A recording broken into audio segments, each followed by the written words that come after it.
ஒரு நாடு இருக்குப்பா, ரொம்ப பெரிய அளவு செல்வ செழிப்பாக வாழ்ந்த ஒரு நாடு. திடீர்னு பார்த்தா அந்த நாடு சிதறுண்டு போகுது. 1991 சோவியத் யூனியன் ரஷ்யாவாக மாறுது.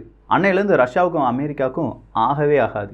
உங்கள் வீட்டு பிரச்சனை எங்கள் வீட்டு பிரச்சனை இல்லை, ஓவராலாக பல பிரச்சனைகள்.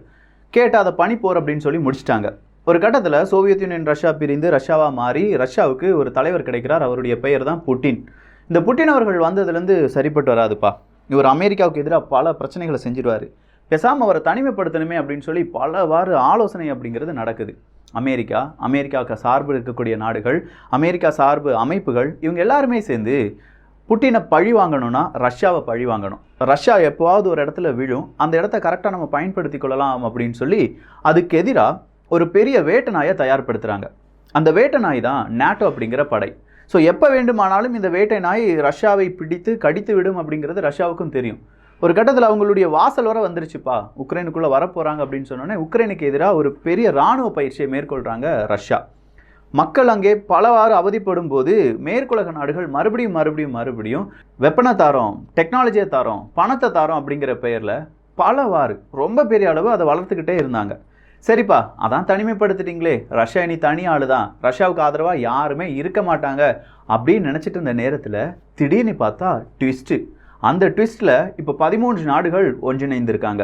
அதுலேயும் குறிப்பாக இந்தியா, சீனா, ரஷ்யா 3 நாடுகள் ஒன்றா இணைந்திருக்காங்க. அமெரிக்கா பெரிய அளவு கோபத்துடன் இந்தியாவை பார்க்கலாம், ஆனால் அப்படி பார்ப்பாங்களா? அப்படி என்னதான் சம்பவம் நடந்துச்சு? அந்த மாஸ் சம்பவத்தை பற்றி தான் இந்த ஒரு பதிவில் பார்க்க போகிறோம். அன்பு தமிழஞ்சங்களுக்கு தமிழ் பொக்கிஷத்தின் வணக்கங்கள்.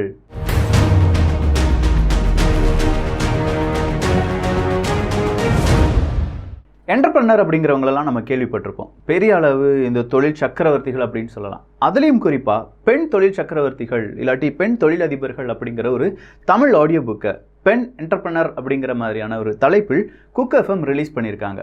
அந்த தமிழ் ஆடியோ புக்கை நீங்கள் கேட்கணுன்னா குக் எஃப்எம்மை டவுன்லோட் பண்ணிக்கோங்க. டவுன்லோட் பண்ணுறதுக்கான லிங்க் எல்லாமே டிஸ்கிரிப்ஷனில் கொடுத்துருக்கேன். அப்படி டவுன்லோட் பண்ண பிறகு 399 ரூபாய் நீங்கள் கொடுக்க வேண்டாம் வருடத்திற்கு. அதுக்கு பதிலாக TPM 50 அப்படிங்கிற கோடை யூஸ் பண்ணிங்கன்னா 199 ரூபாய் மட்டும் கொடுத்து தமிழ் ஆடியோ புக் சம்மரி, இன்னும் பல லாங்குவேஜில் ஆடியோ புக் சம்மரி எல்லாமே ஒரு வருடத்திற்கு நீங்கள் கேட்கலாம். சரிப்பா, அது என்ன ரஷ்யா தனி ஆளா தனி ஜாம்பவானா வந்து நிற்கிறது? 13 நாடு ரஷ்யாவுக்கு கூட வந்து நிற்கிறாங்களாமே அப்படின்னு கேட்டால், அட ஆமாம், 13 நாடுகள் சாதாரண நாடுகள் மட்டும் கிடையாது, சீனா, இந்தியா போன்ற நாடுகளும் இருக்காங்க. இதுதான் இப்போ உலகம் அப்படியே இந்த சீனாவையும் இந்தியாவையும் ரஷ்யாவையும் பார்த்துட்டு இருக்காங்க. குறிப்பாக ரஷ்ய நாட்டுக்குள்ள சென்ட்ரலைஸ்டாக ஒரு இடத்துல இந்த ஒரு இராணுவ ட்ரில் அப்படிங்கிறது நடந்துட்டு இருக்கு.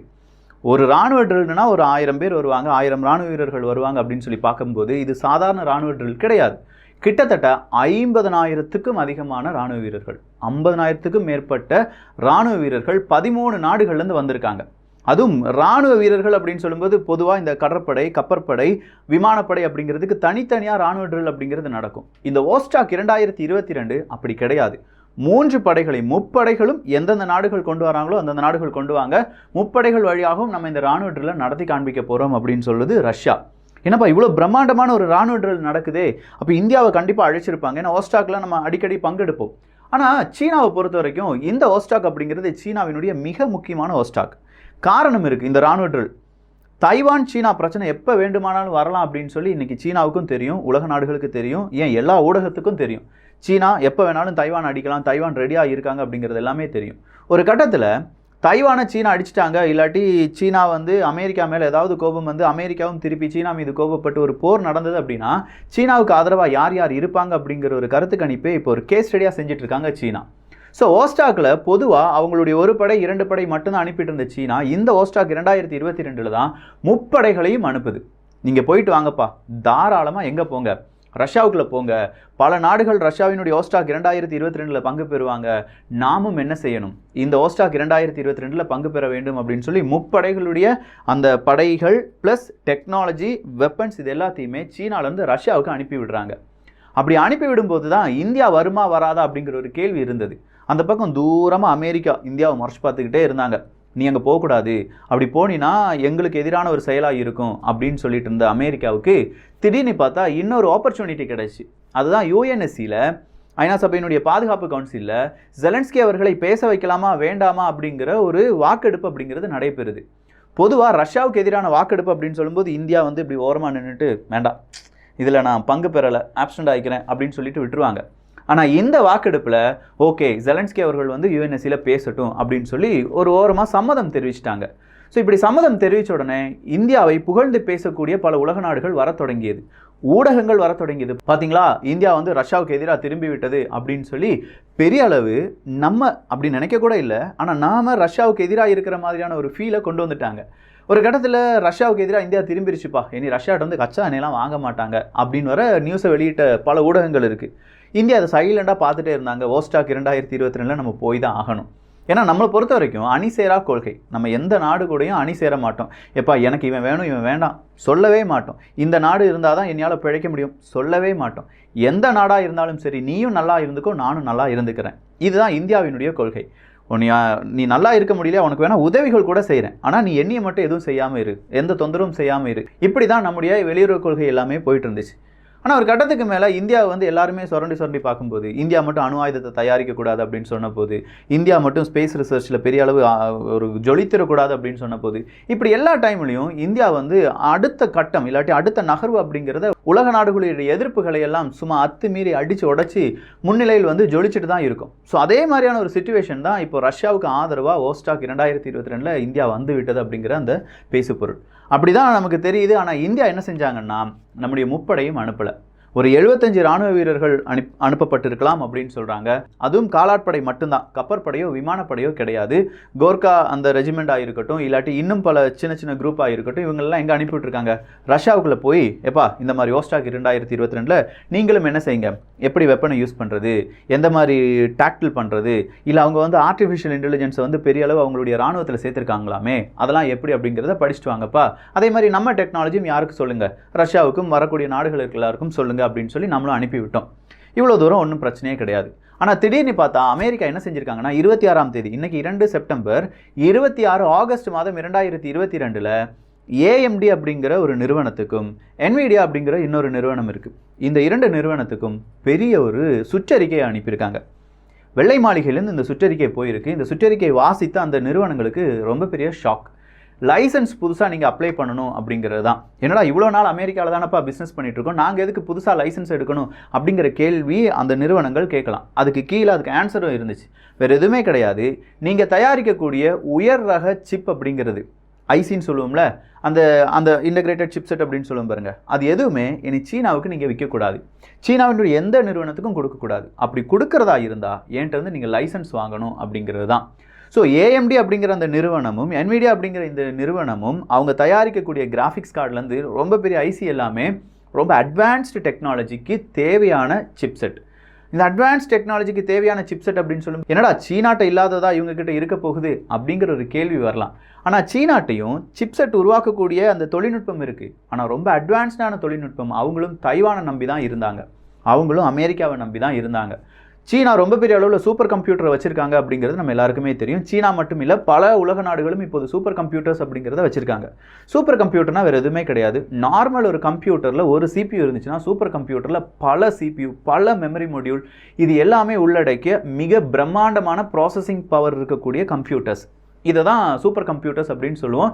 இந்த சூப்பர் கம்ப்யூட்டர் எதுக்கெல்லாம் தேவைப்படுது அப்படின்னு கேட்டிங்கன்னா, ப்ரிடிக்ஷன்ஸுக்கு தேவைப்படுது, ஆர்டிஃபிஷியல் இன்டெலிஜென்ஸுக்கு தேவைப்படுது, டேட்டா ப்ராசஸிங்க்கு தேவைப்படுது, அனலிட்டிக்ஸுக்கு தேவைப்படுது, வெதர் ஃபோர்காஸ்டிங்க்கு தேவைப்படுது, ஆர்மிக்கு இராணுவத்துக்கு தேவைப்படுது. இப்படின்னு சொல்லி ரொம்ப பெரிய அளவு ஒரு நாட்டுக்கு என்னென்ன மிக முக்கியமான காரணிகளோ அனைத்துக்கும் யார் தேவைப்படுறாங்க, இந்த சூப்பர் கம்ப்யூட்டர் அப்படிங்கிறது தேவைப்படுது. ஸோ இந்த சூப்பர் கம்ப்யூட்டருக்கான சிப்செட் எல்லாமே யார் தான் கொடுத்துட்டு இருந்தாங்க சீனாவுக்கு? இதே என்விடியா, ஏஎம்டி போன்ற நிறுவனங்கள் தான் கொடுத்துட்டு இருந்தாங்க. இப்போ அந்த நிறுவனங்களுக்கு இவங்க என்ன கொடுத்துருக்காங்க, தடை கொடுத்துருக்காங்க அமெரிக்கா. இதனால் சீனா என்ன செய்யலாம், ரொம்ப பெரிய அளவு தடுமாற்றம் அடையலாம். இந்த தடுமாற்றத்துக்கு முன்னாடியே, அதாவது ஒரு மாதத்துக்கு முன்னாடி 280 பில்லியன் அமெரிக்க டாலர் அளவுக்கான ஒரு ஒப்பந்தத்தில் ஜோ பைடன் அவர்கள் கையெழுத்து போடுறாங்க. இந்த 280 பில்லியன் அமெரிக்க டாலர் ஒரு சட்டம் தான். அந்த சட்டம் Chips and Science Act of 2022 அப்படிங்கிறது தான். So Chips and Science Act அப்படிங்கிறது நம்ம நாட்டுக்குள்ளேயே அமெரிக்காவிலேயே நம்ம சிப்செட்டை தயாரிப்பதற்கான சப்சிடி அப்படிங்கிறதே ஒரு 60 பில்லியன் அமெரிக்க டாலர் நான் ஒதுக்குறேன்ப்பா. யாருமே நீ யாரை நம்பக்கூடாது, சீனாவை நம்பக்கூடாது. 1990 40% சிப்பை நம்ம தான் உருவாக்கிட்டு இருந்தோம். ஆனால் இப்போ பாரு, வெறும் 12-13% தான் நம்மளால் உருவாக்க முடியுது. சீக்கிரமாக நம்ம நாட்டிலே பல நிறுவனங்களை ஏற்பாடு செய்ய வேண்டும் அப்படிங்கிறதுனால சப்சிடி கொடுப்பதற்காக ஒரு 60 பில்லியன் அமெரிக்க டாலர். வெளிநாடுகளிலிருந்து இங்கே நிறுவனத்தை, அமெரிக்காவில் இருக்கக்கூடிய நிறுவனத்தை தொடங்க வைப்பதற்கு ஒரு 100 பில்லியன் அமெரிக்க டாலர், அது இல்லாமல் கடன் கொடுப்பதற்கு இன்னொரு ஒரு 50-60 பில்லியன் அமெரிக்க டாலர் அப்படின்னு சொல்லி தான் இந்த 268 பில்லியன் அமெரிக்க டாலருக்கான அந்த சட்டத்தை இயற்றுகிறார் ஜோ பைடன் அவர்கள். இப்படி ஒரு சட்டத்தை ஏற்றிட்டாரா, ஸோ அமெரிக்காக்குள்ளே நிறைய சிப்செட் கம்பெனி புதுசாக உருவாகும், இருக்கிற கம்பெனிக்கு சப்சிடி கொடுப்பாங்க, இல்லாத கம்பெனிக்கு லோன் கொடுப்பாங்க, எல்லாம் செஞ்சுட்டு இருக்கும்போது தைவானுக்கு ஆதரவாகவும் அமெரிக்கா களம் இறங்குது. அப்படி களம் இறங்கும்போது தைவான் என்ன சொல்கிறாங்க, ஓகேப்பா நான் அங்கே பெரிய ஒரு சிப்செட்டுக்கான ஒரு கம்பெனியை தொடங்குறேன் எங்கள் அமெரிக்காவில். அப்படி தொடங்குவது மட்டும் கிடையாது, ட்ரேடு பண்ணிக்கலாம், வர்த்தகத்தை பேசி முடித்து கொள்ளலாம் அப்படின்னு சொல்லி தைவான் அமெரிக்காவும் பேசி முடிக்கிறாங்க. செமையான காய் நகரத்தலாக இருக்கும்போது தான் இப்போ மறுபடி சரி நம்ம மட்டும் இப்படி செஞ்சால் போதாது, இருக்கிற நிறுவனங்களுக்கு ஏதாவது தடை கொடுக்கணுங்கிற பெயரில் ஏஎம்டிக்கும் என்விடியா போன்ற அந்த நிறுவனங்களுக்கும் தடை கொடுத்திருக்கிறது அமெரிக்கா. இதை கண்டிப்பாக எதிர்பார்த்துருப்பாங்க. யார் எதிர்பார்த்துருப்பா? சீனா எதிர்பார்த்துருப்பாங்க. ஆனால் ரஷ்யாவுக்கு எதிரான இந்த வோஸ்டாக் 2022 அப்படிங்கிறதுல உலக நாடுகளை ஒன்றிணைக்க தவறிவிட்டது மேற்குலக நாடு. அமெரிக்கா போன்ற நாடு இந்தியாவை கூட கட்டுப்படுத்தி வைக்க முடியலை. ஸோ இந்தியா தன்னிச்சையாக முடிவெடுக்கிறதா அப்படின்னு பார்த்தா இந்தியா இந்தியர்களுக்காக முடிவெடுக்கிறது அப்படின்னு சொல்லி ஜெய்சங்கர் அவர்கள் எல்லா நாட்டிலையுமே சொல்லிட்டு இருக்கிறதுனால இந்தியாவினுடைய முடிவு அவ்வளோ சுலபமாக இந்த மாதிரி அமெரிக்கா போன்ற நாடுகளால் ஏளனம் செய்ய முடியாது. அப்படி ஏளனம் செய்ய முடியாதனால இந்தியாவுக்காகவும் வெயிட் பண்ணிட்டு இருக்காங்க. ஏதாவது ஒரு இடத்துல இந்தியா கொஞ்சமாக சறுக்கலாம். எப்படி ரஷ்யாவுக்காக வெயிட் பண்ணிட்டு இருந்தாங்களோ அமெரிக்கா இந்தியாவுக்காகவும் வெயிட் பண்ணிட்டு இருக்காங்க. ஒரு கட்டத்தில் இந்தியாவுக்கு அணு ஆயுதம்லாம் வரவே கூடாதுன்னு நினச்ச நாடு அமெரிக்கா தாங்க. அணு ஆயுதத்தை நம்ம சோதித்து பார்த்து விட்டோம் அப்படின்னு சொன்னோன்னே நமக்கு பெரிய பொருளாதார தடை போட்ட நாடும் அமெரிக்கா தாங்க. பாகிஸ்தானுக்கு அணு ஆயுதத்தை கொடுப்பதற்கு மிக மூளையாக செயல்பட்டது அமெரிக்கா தாங்க. அப்படிப்பட்ட அமெரிக்காவை இப்போ நம்ம நம்புற மாதிரி நம்புகிறோம் பார்த்தீங்களா, இதுவும் நமக்கு தேவையான ஒரு சில நடவடிக்கையில் ஒன்றாக இருக்குது. இல்லாமல் இந்தியா முழுவதும் அமெரிக்காவை எந்த காலத்தையும் நம்பாது. நம்புனா அவ்வளோதான், இந்தியாவினுடைய நிலைமை அதோ கதி தான். அதே நேரத்தில் ரஷ்யாவையும் நம்ம விட்டு கொடுக்க முடியாது. ஸோ டோட்டலாக இப்போ வோஸ்டாக் 2022 ரஷ்யாவுக்கு கிடைத்த வெற்றி அப்படின்னு சொல்லலாம். இதுக்கு எதிர்வினையாக அமெரிக்கா என்ன செய்ய போகிறாங்க? இல்லை சீனா, அமெரிக்கா, தைவான், ரஷ்யா இதில் ஒரு பிரச்சனை வருமா, இல்லை வேறு ஏதாவது அப்டேட் இருக்கா அப்படிங்கிறதுக்கெலாம் நீங்கள் செய்ய வேண்டியது என்ன அப்படின்னு கேட்டிங்கன்னா, நம்ம தமிழ் பொக்கிஷம் சேனலை சப்ஸ்கிரைப் பண்ணிக்கோங்க, ஃபேஸ்புக் பேஜை ஃபாலோ பண்ணிக்கோங்க. இந்த ஒரு காணொலி பற்றிய உங்களுடைய கருத்து என்னெல்லாம் சொல்லியிருக்கேன், நிறைய விஷயங்கள் சொல்லியிருக்கேன். சிப்செட், அதனுடைய புதிய சட்டம், அதே மாதிரி சீனாவுக்கு ஏற்பட்டிருக்கும் புதிய சிக்கல், இந்தியா வோஸ்டாக் 2022 எப்படி பங்கெடுத்திருக்காங்க அப்படிங்கிற கம்ப்ளீட் டீட்டெயில்ஸ் சொல்லியிருக்கேன். ஸோ இது உங்களுக்கு பிடிச்சிருந்துச்சுன்னா உங்கள் நண்பர்களுக்கும் நீங்கள் என்ன செய்யலாம், ஷேர் பண்ணி இந்தியா இப்படி தான்ப்பா இருக்காங்க, அமெரிக்கா இப்படி தான்ப்பா இருக்காங்க அப்படிங்கிறத சொல்லிடலாம். எல்லோரும் தமிழ் பொக்கிஷத்தில் இணைந்திருங்கள். நல்லதை பகிர்ந்து நல்ல சமுதாயத்தை உருவாக்குவோம். நன்றி, வணக்கம்.